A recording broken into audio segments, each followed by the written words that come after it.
बड़ी खबर यह है कि दिल्ली में आज कांग्रेस वर्किंग कमेटी की बैठक है। वर्किंग कमेटी की बैठक में एनआरसी और राफेल पर चर्चा होनी है। बैठक में मोदी सरकार को घेरने की तैयारी पर भी चर्चा होगी। वहीं कांग्रेस सूत्रों के हवाले से एक खबर और है जो मीडिया में आई है कि पार्टी के अंदर इस बात की चर्चा हुई कि अगर 2019 में खराब सेहत की वजह से सोनिया गांधी रायबरेली से चुनाव नहीं लड़ती हैं तो उनकी जगह प्रियंका गांधी को अब चुनाव लड़ाया जाए। तो जिस पर सालों से चर्चा हो रही है, अब शायद ऐसे हालात बनते नजर आ रहे हैं कि शायद इस पे कोई निर्णय हो। सुगबुगाहट है इस बात को लेकर और भीतर खाने से ऐसी सूत्रों के हवाले से खबर भी मिल रही है कि इस पर बाकायदा चर्चा हुई है कि अगर सोनिया गांधी अपनी हेल्थ की वजह से अगले साल रायबरेली से चुनाव नहीं लड़ती हैं तो ऑफिशियली अब प्रियंका गांधी कमान संभालेंगी और चुनाव के मैदान में उतरेंगी।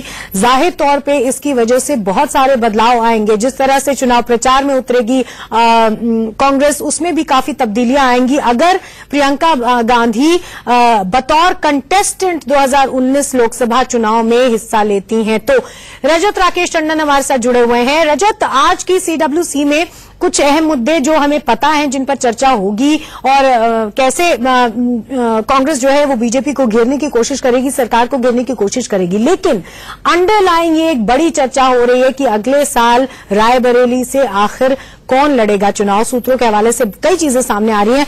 आपकी रीडिंग क्या है, आपके सूत्र क्या कह रहे हैं? देखिए, जो कांग्रेस वर्किंग कमेटी की बैठक है इस पर तो ये चर्चा हो रही है कि रफाल पे संसद में और संसद के बाहर देश में कैसे मोदी सरकार को घेरा जाए। दूसरी चीज ये है कि पार्टी की कोई अपनी लाइन नहीं है एनआरसी मुद्दे पर। लगातार ममता और बीजेपी आमने सामने, तो एनआरसी पे क्या लाइन हो, क्योंकि खुद तरुण गोगोई ने इसका ड्राफ्ट का कार्यक्रम शुरू किया था। इंदिरा गांधी के पुराने वीडियो सामने आ रहे हैं। तो कांग्रेस को एक लाइन तय करनी है कि आखिर एनआरसी पे कांग्रेस की लाइन ऑफिशियल क्या हो, किस लाइन को लेकर आगे चले। बड़ी खबर जो आपने जैसा बताया मैत्री, वो यही है कि प्रियंका गांधी का 2019 में क्या सक्रिय राजनीति में एंट्री होगी, इस पर लेकर चर्चा तेज हो गई है। क्योंकि कांग्रेस के जो उच्च सूत्र हैं वो ये कहते हैं कि अभी ये तय नहीं है कि रायबरेली से सोनिया गांधी लड़ेंगी या नहीं लड़ेंगी।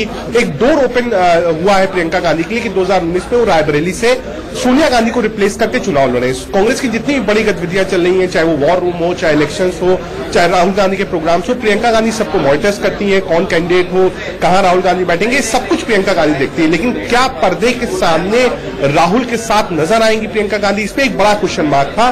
तो कल से ये क्वेश्चन मार्क हट गया है। इसमें साफ एक डिस्कशन शुरू हो गया है और ये प्रेरोगेटिव तीन ही लोगों पर छोड़ दिया गया है। सोनिया गांधी जो कि एक्स प्रेसिडेंट है कांग्रेस पार्टी की, कांग्रेस प्रेसिडेंट राहुल गांधी और बहन प्रियंका गांधी पे कि क्या प्रियंका गांधी रायबरेली की कमान संभालेंगी। स्वास्थ्य की वजह से सोनिया गांधी हटेंगी, अमेठी से राहुल ही लड़ेंगे, ये तय है। पहले ऐसी भी थ्योरी थी कि अमेठी जो है वो प्रियंका को मिल जाए और राहुल गांधी मां की विरासत संभालते हुए रायबरेली आ गए, लेकिन वो खारिज हो गया। अमेठी से राहुल ही लड़ेंगे, प्रियंका रायबरेली से लड़ सकती है। यानी आप कह सकते हैं जो एक लंबी डिमांड थी कांग्रेस के भीतर से कि प्रियंका सक्रिय राजनीति पे आए, उस पर एक कह सकते हैं एक पॉजिटिव बहस शुरू हो गई है।